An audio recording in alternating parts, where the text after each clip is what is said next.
She's indecent. Look at her, posing like that in a family neighborhood. Cynthia Hale's voice cut through the air like a blade, each word deliberate, dripping with judgment. She stood in the cul-de-sac, red heels sunk slightly into the asphalt, holding up the bulletin board flyer for everyone to see. My niece Emily's photo was pinned there, cropped, labeled in angry red ink with one word: indecent. She was 15, a child. Yet the HOA president smirked as though she'd uncovered some scandal that made her queen of the block. I stepped forward, heart hammering. Emily's voice cracked behind me, whispering my name, but Cynthia's smug eyes were locked on me. She thought she had me cornered, like every neighbor before me who'd bent under her gavel, but she didn't know who she was dealing with. Funny thing about magnets, the HOA president, I said evenly, not raising my voice. They don't care what you write on paper. Steel always bends when the field is strong enough. Her smirk faltered for half a second. Just a flicker. The neighbors froze, blinds half shut, coffee cups trembling in their hands. She expected silence, deference. Instead, I'd dropped a truth she couldn't place yet. But she would. If you've ever felt that surge of power when standing up to bullies, hit subscribe now, because this showdown was about to become a masterclass in fighting back. I squared my shoulders. Name's Michael Carver, civil engineer. I've spent the last 15 years in demolition safety, mapping how structures stand and how they fall. You call this decency enforcement? I call it structural failure in slow motion. The red-blazered tyrant scoffed, but her eyes darted briefly toward the swing set in my yard, where Emily had once laughed until her voice cracked. That swing wasn't just metal and bolts. It was memory, painted by her mother after my sister's divorce, tightened by my hands the week after my father's funeral. My dad's ashes sat under that oak tree, roots wrapped around his urn. This wasn't just a backyard. It was our anchor, and with one flyer, she tried to rip that anchor out. Emily stood frozen on the porch steps, her hands clenched white against the railing. The light hit her face wrong, making her look older than she should.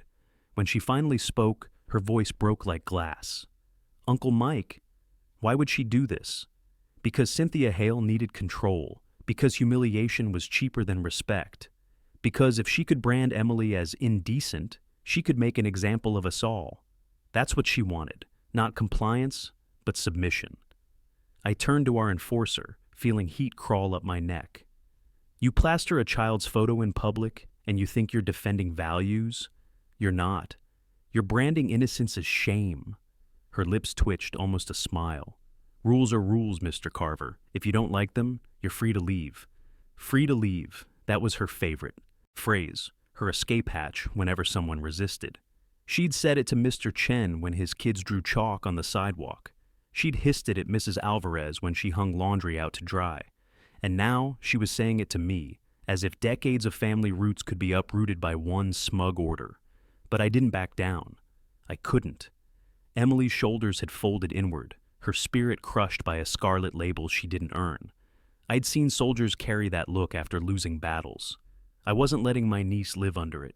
The sun pressed down, bright and unrelenting, the kind of midday glare that made everything too sharp. The flyer in Cynthia's hand fluttered in the breeze, that single word screaming across it in red.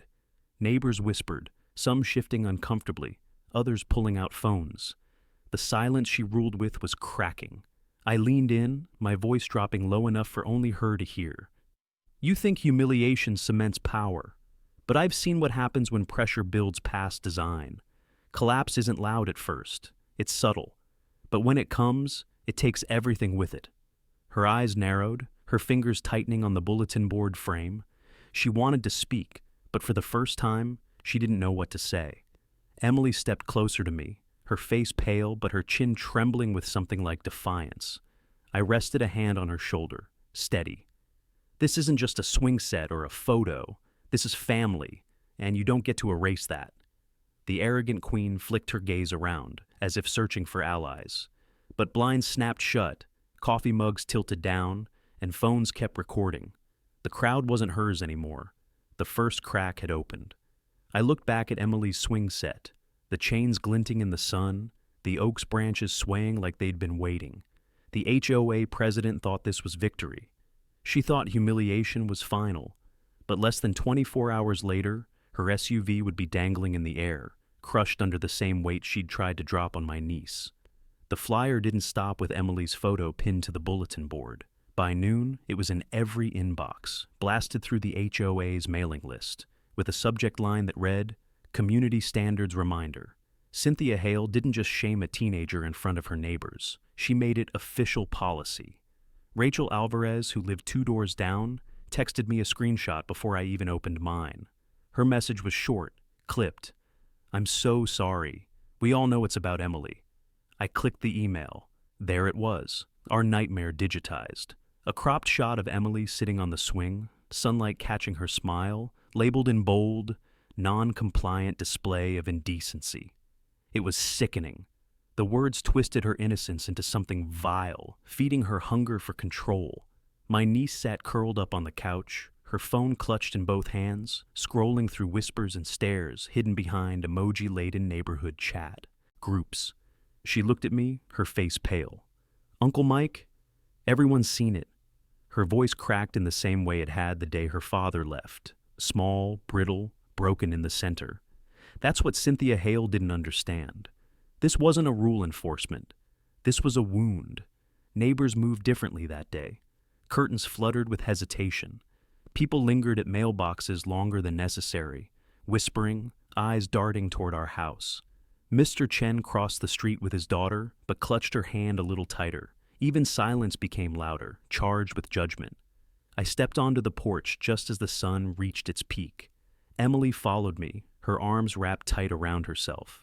The swing set sat quiet, the chains still, but it felt like it was screaming. That set had been her refuge, the place she went when the world got too heavy. Now, it was a crime scene marked by her humiliation. Our enforcer knew exactly what she was doing. This wasn't enforcement, it was a performance. She wanted every neighbor to know she could label innocence as indecency, dignity as violation.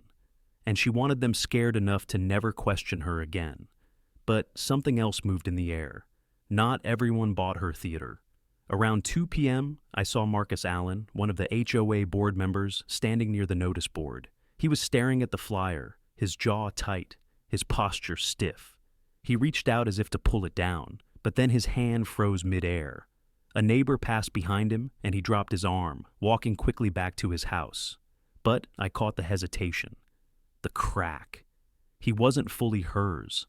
By evening, whispers had turned into murmurs. At the cul-de-sac corner, I overheard Mrs. Hernandez mutter to her husband, "If she can call a child indecent, what's next? Our grandkids' chalk drawings?" He shushed her fast, but the question hung heavy in the dusk. I sat at my workbench after dinner, my engineering schematics spread out under the harsh glare of the lamp. Steel beams, pressure points, load diagrams. It was the language I understood better than words. Cynthia Hale had no idea she'd declared war on the wrong neighbor. I didn't just build things. I knew how to take them apart. Still, part of me wondered, was I really going to escalate this into something the whole neighborhood couldn't ignore? My pulse throbbed with the memory of Emily's broken voice, of her standing in front of that flyer with her innocence smeared in red ink. And I knew the answer. This wasn't optional anymore. Emily stepped into the workshop quietly, her phone still in hand. "Uncle Mike," she whispered, "people are sharing it." Her eyes brimmed with tears she didn't want me to see. "I feel ruined." I knelt down, steadying my voice though my chest burned. "Emily, listen to me. You are not ruined, she is, and tomorrow everyone will see it." The swing chains outside groaned in the evening wind, the oak tree creaking as if it too remembered. For years, that tree had carried my father's ashes in its roots, standing sentinel over the yard. Now it bore witness to the start of a different kind of storm. The red blazered tyrant thought silence was her fortress. But what she didn't see was that every fortress has a weakest wall. And tonight, as I tucked Emily into bed and shut off the lamp, I knew exactly where I'd start breaking hers. Marcus Allen's hesitation at the notice board stayed burned into my mind like a blueprint's faint pencil line waiting to be inked. He wasn't loyal, not fully. He was caught in the machinery of Cynthia Hale's control, and machinery with weak gears always breaks under pressure. The next morning, I saw him again. He was watering his hedges, but his eyes weren't on the shrubs. They flicked toward the bulletin board, then back to his house, like a man counting exits. His watering can tipped too far, spilling onto the sidewalk, and he cursed under his breath. When he noticed me watching from across the street, he straightened, raised a hand half-heartedly, and retreated behind his gate. That gesture said more than words. Marcus was drowning, torn between his HOA role and his conscience as a father and neighbor. By noon, the arrogant queen struck again. This time, she stapled a second flyer to the board, another photo, another humiliation. It was the same shot of Emily, but cropped tighter, her expression twisted by the angle to make her look complicit in something she wasn't.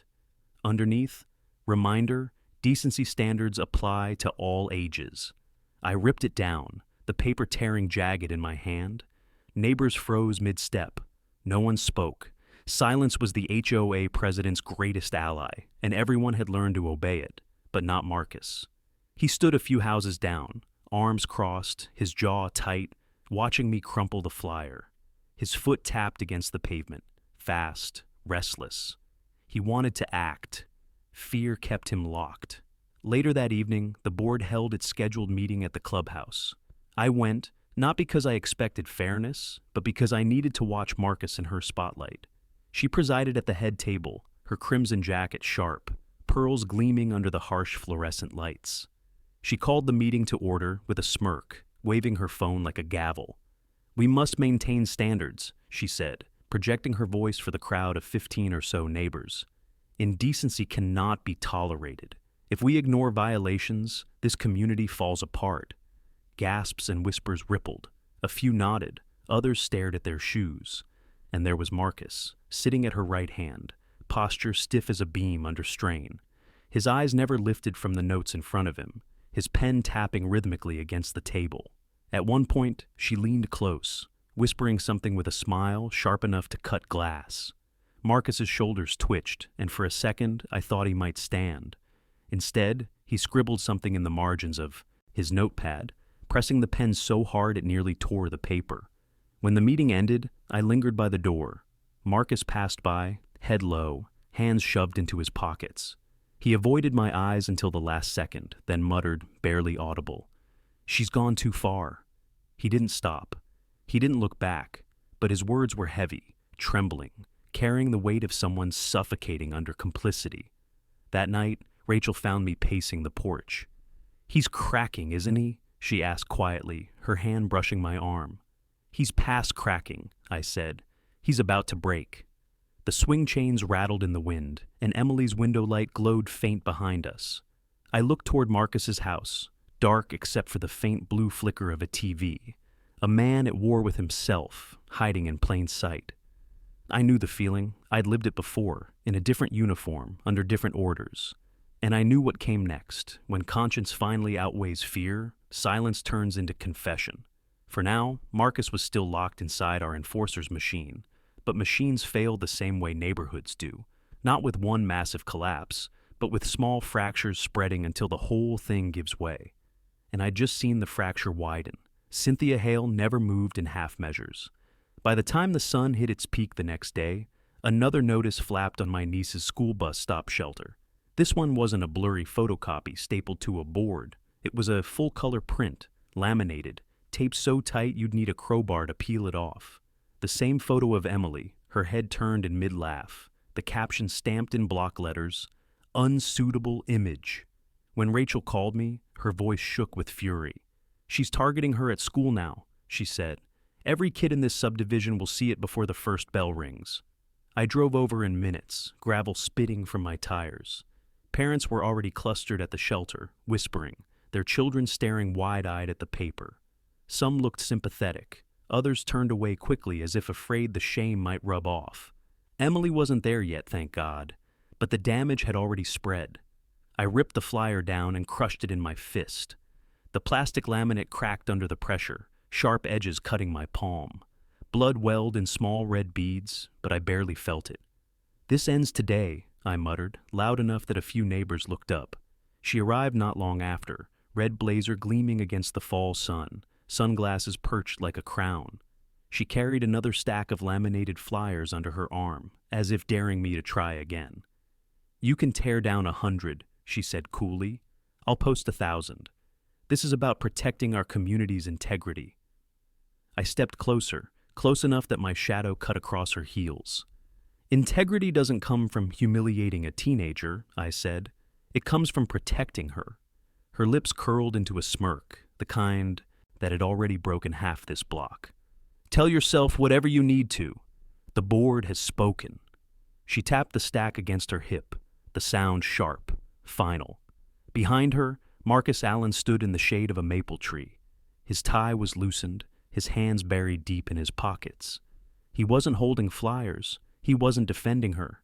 He just stared at the scene, his jaw tight, his brows pinched, like a man watching a bridge burn with him still standing on it. The parents shifted uneasily, torn between fear of Cynthia's authority and anger at what they'd witnessed. One woman clutched her son's hand tighter and muttered, "This isn't right." Another shook her head, whispering, "Kids shouldn't be dragged into this."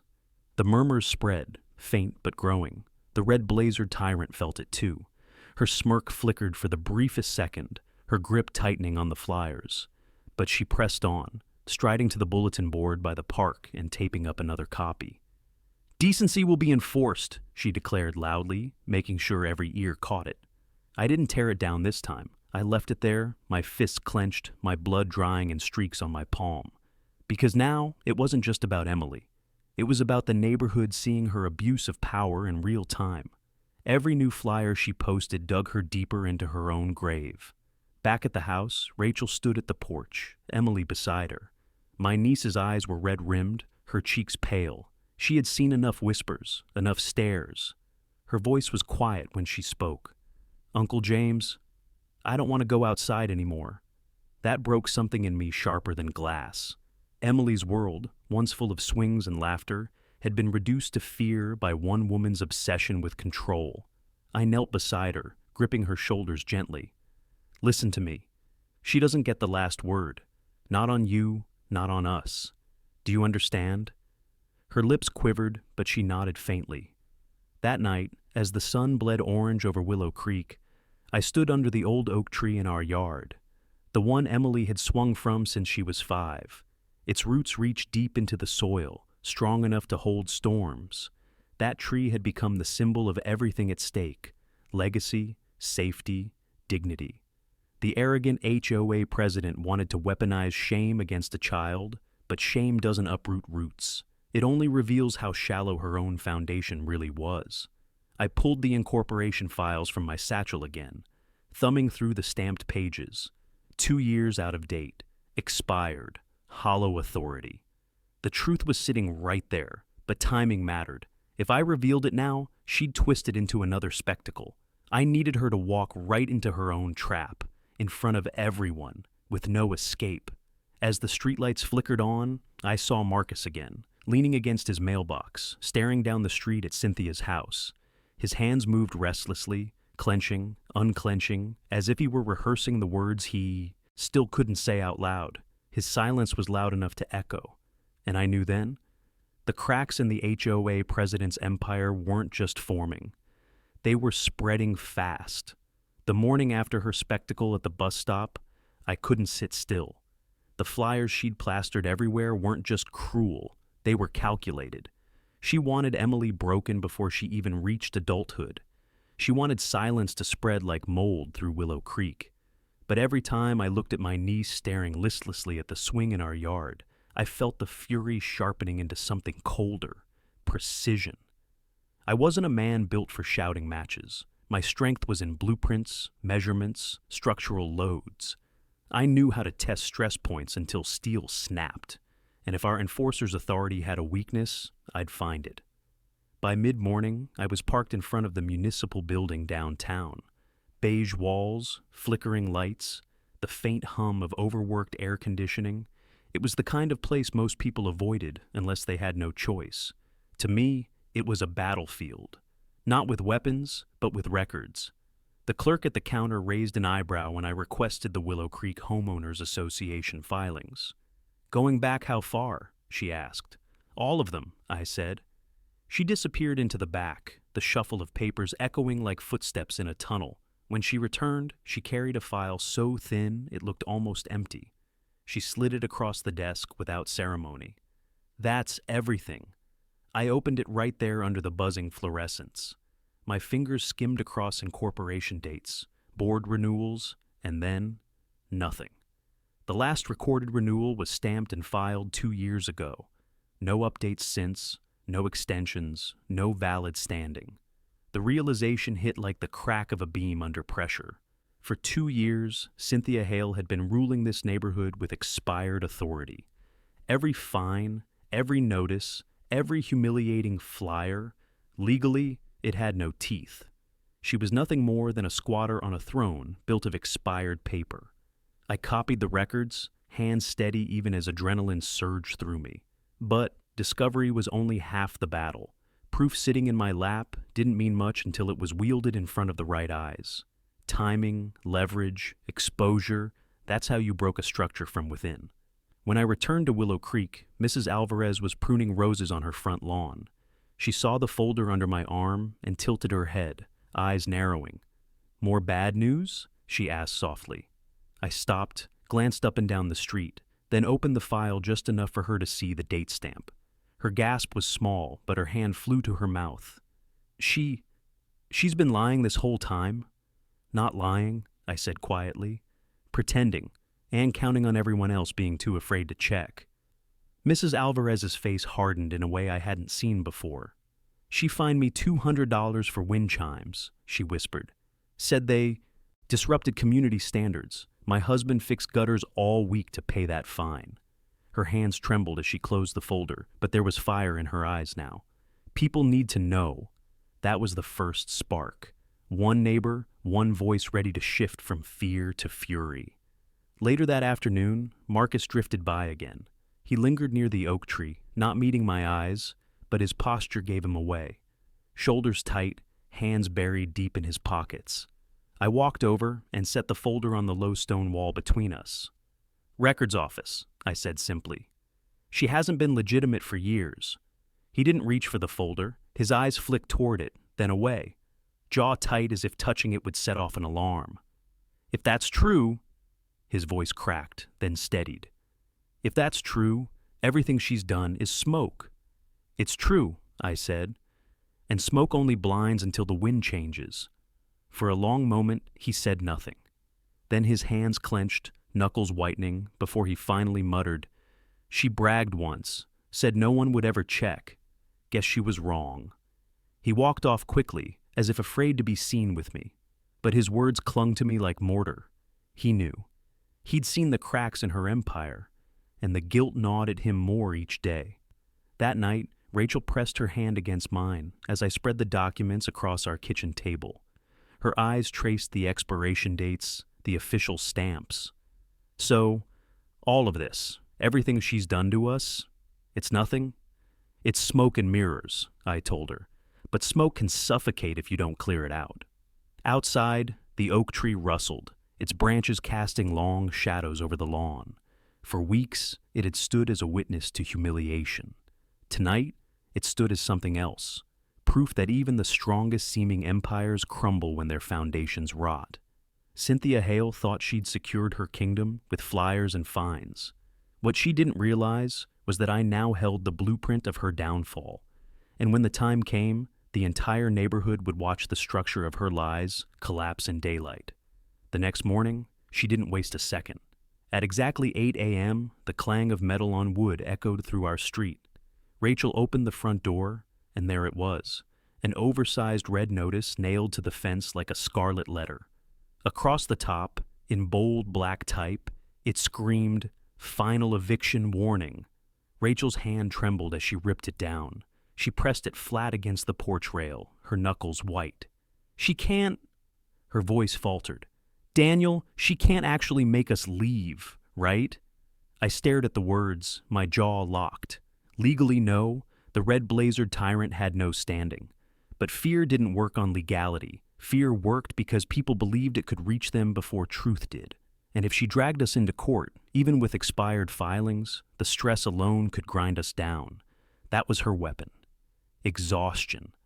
I tucked the notice into my satchel alongside the incorporation records. Two pieces of paper, side by side, one a hollow threat, the other a loaded truth.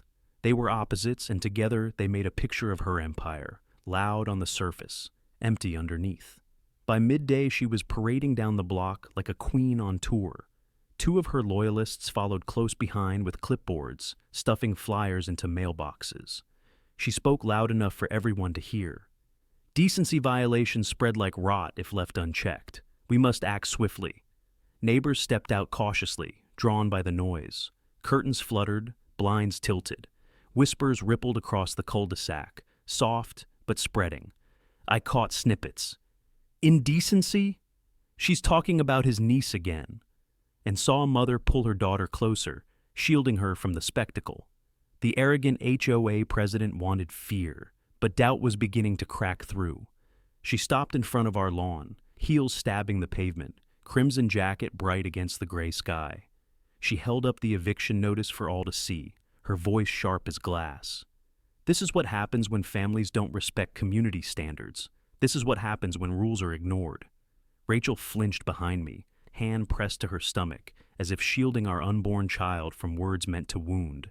My blood burned hot. I stepped onto the porch, the copied record raised high above my head. And this, I said, my voice steady but ringing, is what happens when a board president forgets to renew her legal authority. Cynthia Hale hasn't had the right to enforce anything for 2 years. Every fine, every notice, smoke, nothing more. The street went silent. Her smirk faltered, just for a heartbeat. Her eyes darted toward the papers in my hand, then snapped back into her rehearsed sneer. Fabrications, she barked. Desperate lies from a desperate man. But the silence wasn't hers anymore. It shifted.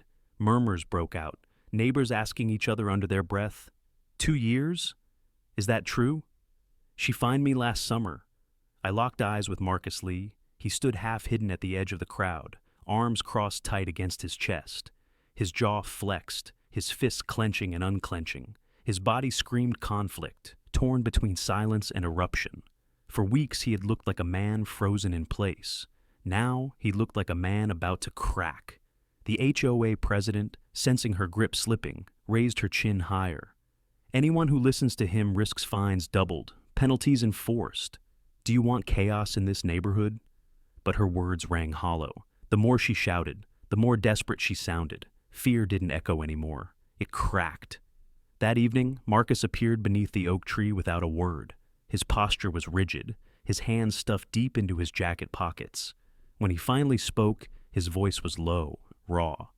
If what you showed them is real, then everything she's done, everything I helped enforce, it's smoke. It's real, I said, pressing the copy of the records into his hand.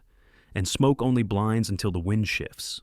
He held the papers like they burned, his throat working, his silence stretching long. But then his shoulders sagged, his fists loosening. Maybe it's time the wind changed. It wasn't a full commitment, not yet. But it was movement. And in a battle fought on silence, movement was everything. That night, Rachel sat at the table, exhaustion deep in her eyes.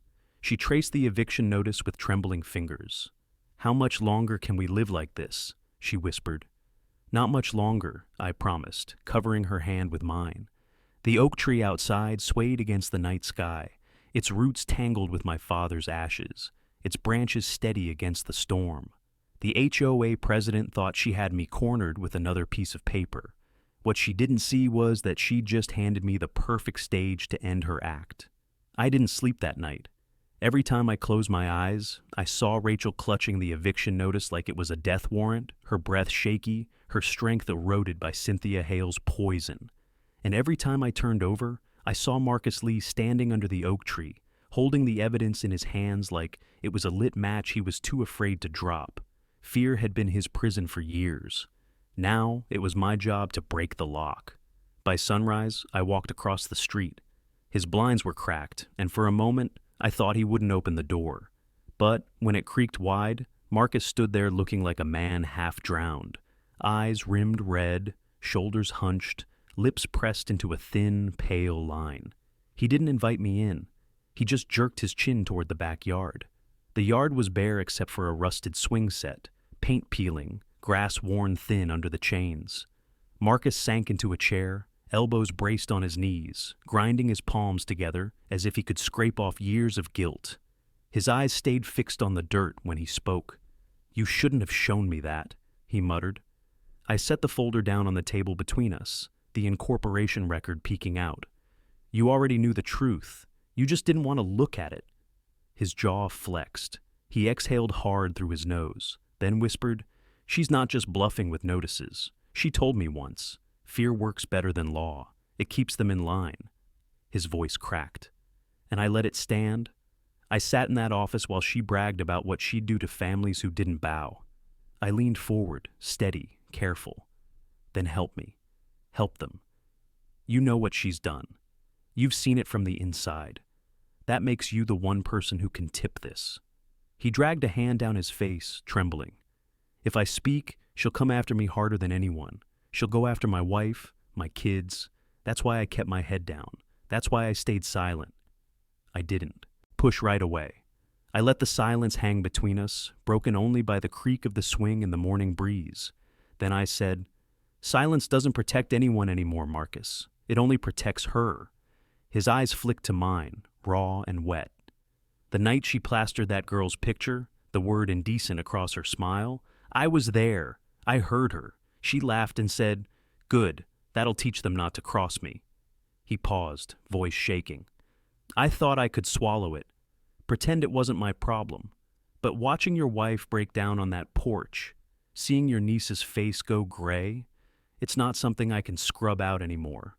The confession hit like a hammer, not whispered suspicions, not a rumor, a direct admission. He'd heard her intent in her own words. "Testify," I said quietly, leaning closer. "Put it on the record. If you back me, if you tell the inspector, the sheriff, anyone." Her entire facade crumbles. She can't hide behind fear when the truth comes from her own board. His hands clenched the edge of the chair. His whole body trembled under the weight of a choice he'd avoided for years. For a long moment, I thought he'd retreat again, bury himself back in silence. But then he let out a sharp, ragged breath and nodded once, quick but sure. "I'll do it. I'll swear it. Whatever it takes." Relief flooded me so fast my knees nearly buckled. I pressed the folder into his hands again. "Then this is the start. Not just for me, not just for Rachel, for everyone she's crushed." His fingers gripped the papers tight, knuckles pale, but his eyes, once clouded by fear, burned with something sharper now. Resolve. When I left his yard, the oak tree across the street swayed in the breeze, its branches arching like it had been waiting for this moment. For weeks it had stood as a witness to humiliation, a monument to silence. Today it felt like a banner rising. Rachel met me at the door, worry etched in every line of her face. "Well?" she asked, voice thin. I held her close, letting her feel the steadiness in my chest. "We're not alone anymore," I said. The silence just broke. And in that instant, I knew. The wrecking ball wasn't just steel and magnets waiting at the scrapyard, it was truth. And now it had momentum. Back in my office, the air felt heavier than steel beams. For weeks this room had been my retreat, walls lined with project drafts, calculations, and models of bridges I'd helped design across the state. But now, the desk wasn't about construction. It was about dismantling something rotten. Spread across it were the documents, photos, and sworn words that could bring Cynthia Hale's empire crashing down. The folder Marcus handed back to me still smelled faintly of coffee and sweat. His fingerprints smudged along the edges. His promise echoed in my ears. "I'll do it. I'll swear it, whatever it takes." That single oath turned the evidence from paper into a weapon. Her intimidation only worked because people stayed silent. Now, her silence had cracked. I opened my laptop, the glow casting long shadows across the room. Step 1. Solidify the foundation. I uploaded scans of the lapsed incorporation record into the county's verification portal. The database stamped back with a digital certificate, chain of custody intact, renewal 2 years overdue, status expired. No wiggle room left for her to claim oversight or clerical error. Step 2. Link testimony to proof. Marcus's affidavit was shaky in handwriting, but clear in words. He'd written out the night she gloated over humiliating my niece, down to the sneer in her voice. His statement aligned perfectly with the HOA email blast timestamp. Side by side, it painted intent. Intent mattered more than any fine. Intent was what courts listened to. Step 3. Broaden the blast radius. I drafted packets, each one layered with precision. A folder for the county inspector, filled with legal filings and Marcus's testimony. A packet for the sheriff's office, paired with community complaints and harassment evidence. Another for the licensing bureau, tying the expired corporate status to her lack of enforcement authority. And one more, just in case, for local news outlets. Truth shouldn't be buried in drawers. It needed daylight. The printer whirred like artillery fire, spitting out page after page, each sheet another nail in the coffin of Cynthia's reign. Rachel padded in, barefoot, the lavender paint still smudged under her fingernails from finishing the nursery. She set a mug of tea beside me and brushed her hand against my shoulder. "You're building something again," she murmured softly. I looked at her, eyes burning from fatigue. "Not building, dismantling, and it has to be perfect." Her hand lingered, warm against mine. "Just promise me this doesn't destroy you in the process." I forced a smile. That's the point, to stop her from destroying us. When she left the room, I stared at the oak tree swaying outside the window. Its silhouette spread wide across the lawn, roots dug deep where my father's ashes lay. For weeks, it had been a witness. Tonight, it felt like a reminder. Nothing stands forever if it's built wrong. Cynthia thought fear was concrete, unbreakable, but every empire has a collapse point. I just had to push. By midnight, the packets were sealed, labeled, and stacked neatly. Each one was a wrecking ball forged from evidence and courage. But it wasn't enough to simply hand them off. I needed strategy. I needed visibility. I needed the community to see her exposed, not in whispers, not in speculation, but in undeniable proof. That's when the idea struck me. The community board. The same wooden frame our enforcer had used for years to pin notices of humiliation. Flyers, fines, shaming photos. That board had been her throne, her gavel. Tomorrow it would become her undoing. I drafted one last sheet, a public notice, bold and unflinching, quoting directly from Marcus's affidavit. Board President Cynthia Hale knowingly issued citations without legal authority. Corporate renewal expired, enforcement actions void. No accusations, no embellishments, just truth, nailed where everyone could see it. The thought made my pulse thud harder. She couldn't rip it down without proving the point. The community deserved to know. And once they saw it, silence wouldn't protect her anymore. As I slid the notice into its folder, Rachel's voice drifted from the hallway. "Daniel, you coming to bed?" "In a minute," I called back. But I stayed at the desk, staring at the evidence. My eyes burned, my body ached, but my mind was sharp as tempered steel. This wasn't just preparation. It was positioning. Tomorrow, the hammer would fall, not with fists, but with truth. The oak tree rustled outside, its branches rattling against the night wind. To anyone else, it was just a tree. To me, it was a reminder of everything at stake: legacy, family, dignity. And for the first time, I didn't feel like one man fighting an empire. I felt like an engineer with the blueprint to bring it all down. Arrogant HOA president had ruled through fear, spectacle, and silence. But tonight, as I sealed the last envelope and set it on the stack, I knew one thing. The silence was already broken. And once the sun rose, so was her reign. By sunrise, the neighborhood still looked the same: neatly trimmed hedges, sprinklers hissing, joggers pounding the pavement. But beneath the surface, everything had shifted.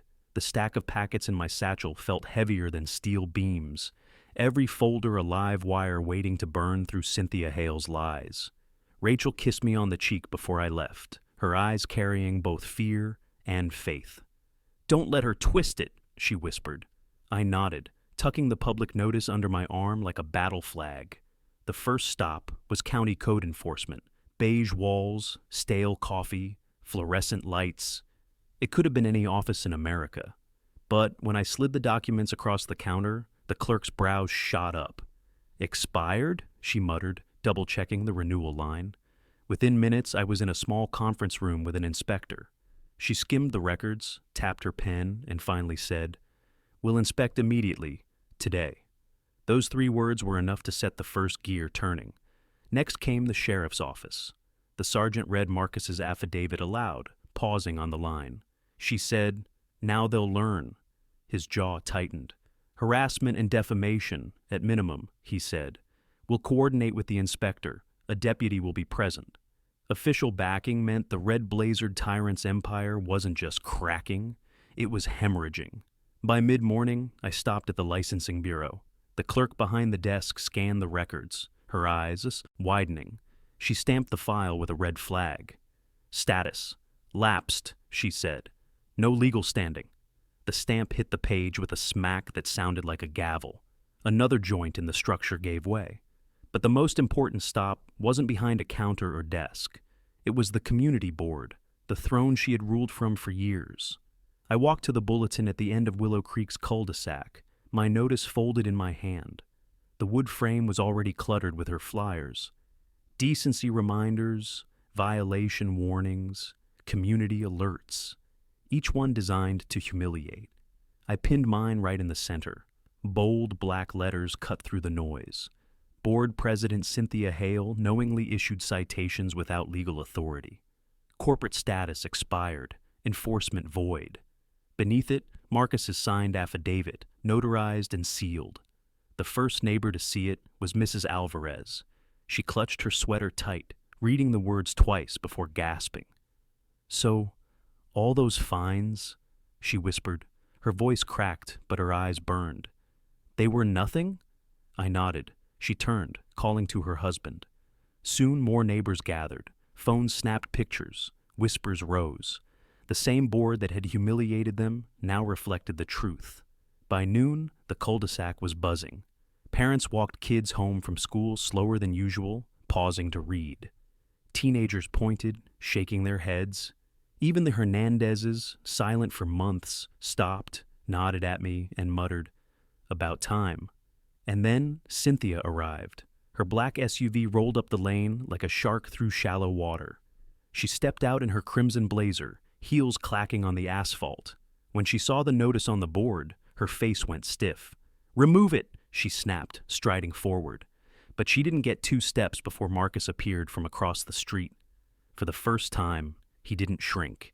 He stood by the board, arms crossed, gaze steady. "It stays," he said, his voice low but carrying. The crowd froze. It wasn't just me anymore. It was Marcus. It was Mrs. Alvarez. It was a dozen neighbors, phones raised, recording. Her power wasn't in her clipboard, it was in their silence. And that silence had shattered. She sneered, yanking at the pushpin holding my notice. But the paper tore only halfway, leaving the affidavit exposed. Phones zoomed in. Neighbors murmured louder. One man shouted, "So all those fines were fake?" Another woman yelled, "You made me pay thousands." Our enforcer's smirk faltered, just for a second. She opened her mouth, ready to spin another lie, but the inspector's van turned the corner, deputy's cruiser right behind. Official seals gleamed on the doors. The timing was perfect. The crowd surged back, giving space. Phones stayed up. Whispers turned into words, words into outrage. The HOA president straightened her blazer, trying to hold the pose of authority, but the tremor in her hand betrayed her.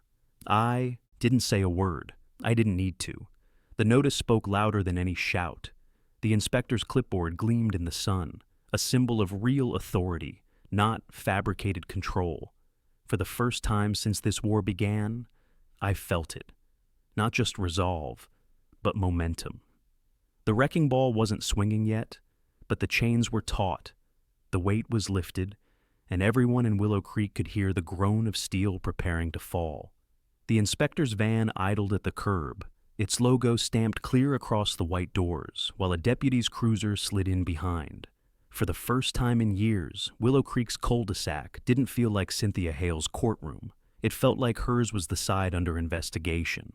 Neighbors spilled onto porches, phones tilted up, whispers hissing like static in the air. The oak tree in my yard swayed above it all, a silent sentinel watching justice edge closer. She tried to take control immediately. She strode forward, crimson blazer gleaming, clipboard clutched like a shield. "This is harassment," she barked at the inspector. "He's orchestrated some ridiculous smear." But the inspector didn't flinch. "Ms. Hale, your corporate registration lapsed 2 years ago.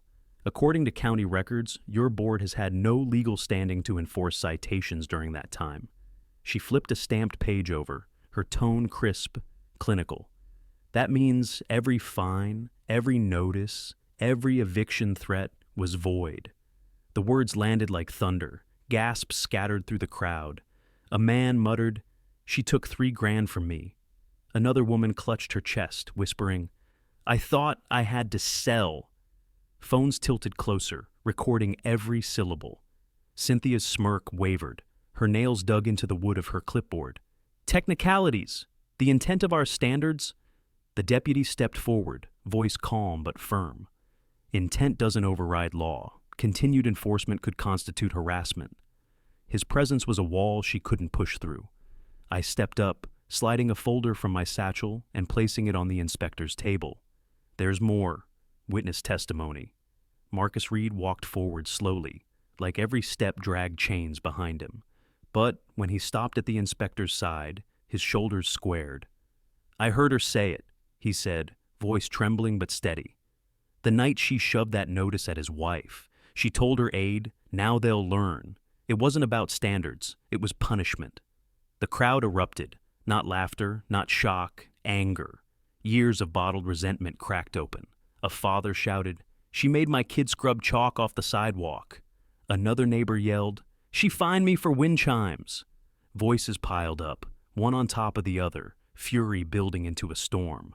The HOA president tried to scream over them, but the inspector raised her hand. "That will be entered as sworn testimony. Combined with the lapse in registration, your actions fall, outside any authority."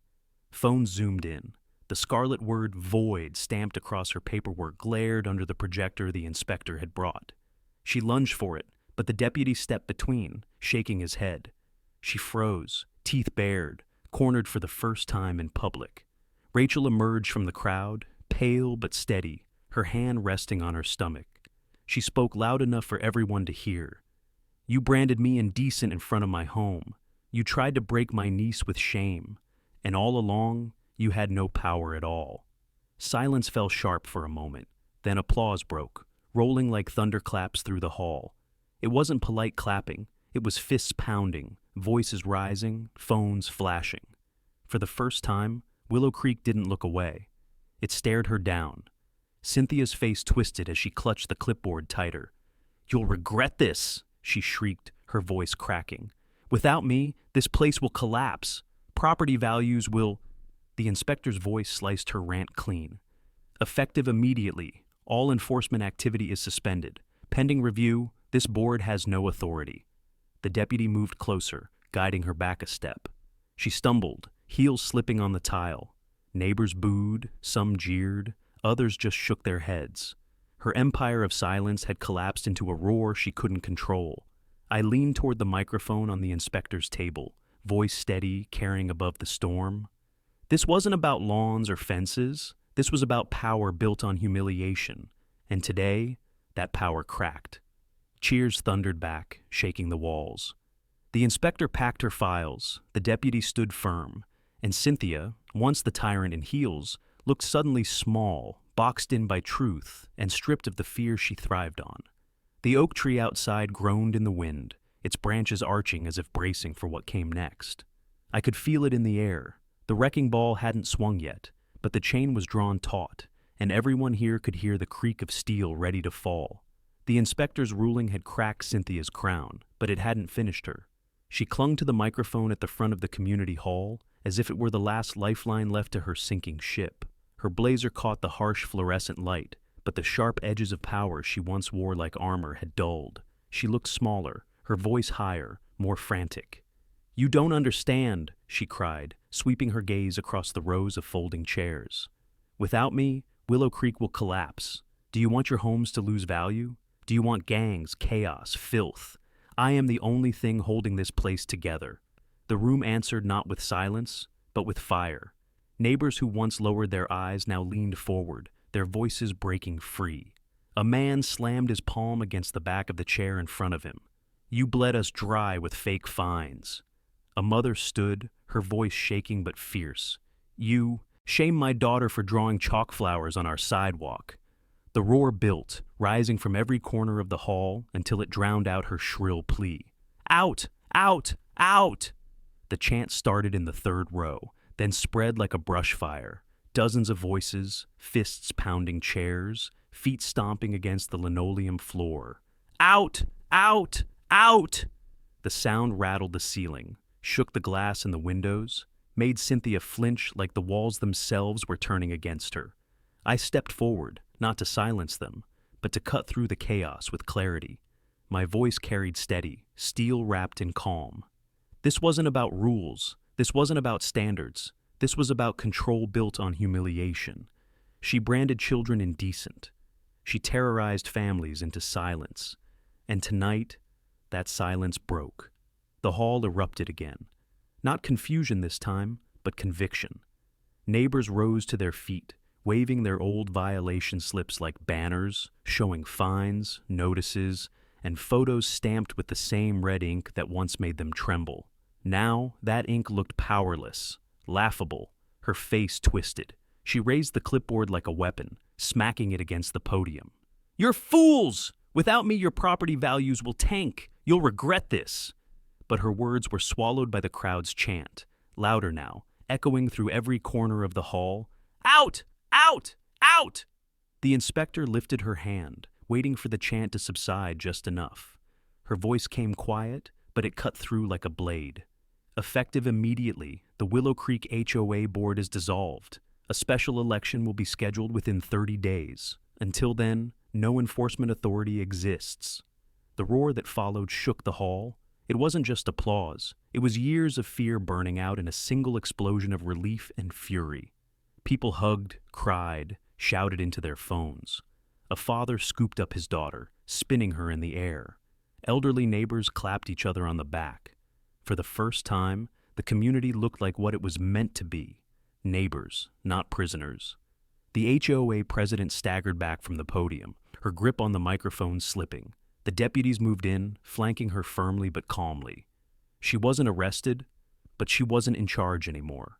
Her heels clattered against the tile as they guided her toward the side exit. No one moved to stop them. No one begged her to stay. Rachel's hand slipped into mine, her grip tight, her voice trembling with release.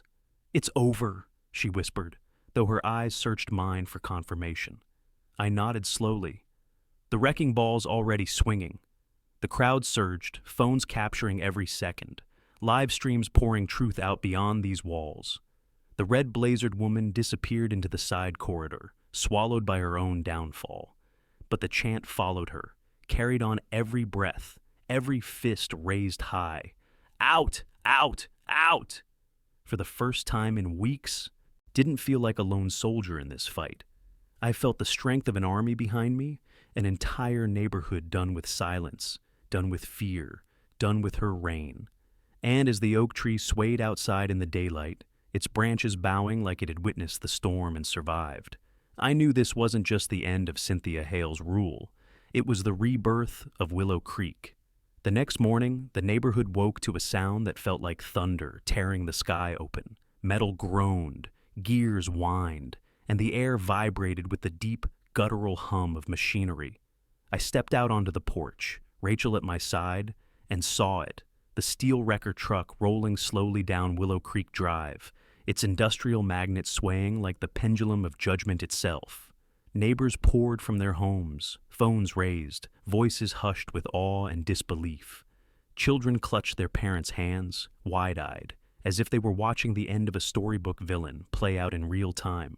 At the curb, parked like a monument to arrogance, sat Cynthia Hale's prized black SUV, sleek, polished, spotless, her throne on wheels. The very vehicle she used to strut into HOA meetings, to patrol the streets like a self-appointed warden, to stage her reign of humiliation. Today, it would be reduced to nothing more than scrap. The operator lowered the magnet, its weight creaking as it swung. For a moment, it hovered above the SUV, shadows swallowing its glossy paint. The silence was electric, every breath held. Then came the slam, magnet connecting with steel, a metallic clang that echoed off every rooftop. The SUV shuddered, tires straining against asphalt, alarm wailing uselessly into the air. But resistance was futile. Inch by inch, it rose, lifted into the air by the merciless pull of the magnet. The crowd gasped, some covering their mouths, others cheering with fists raised. It dangled there, suspended like an effigy of everything we'd endured under her rule: control, shame, fear. And now it swung helplessly, stripped of all power.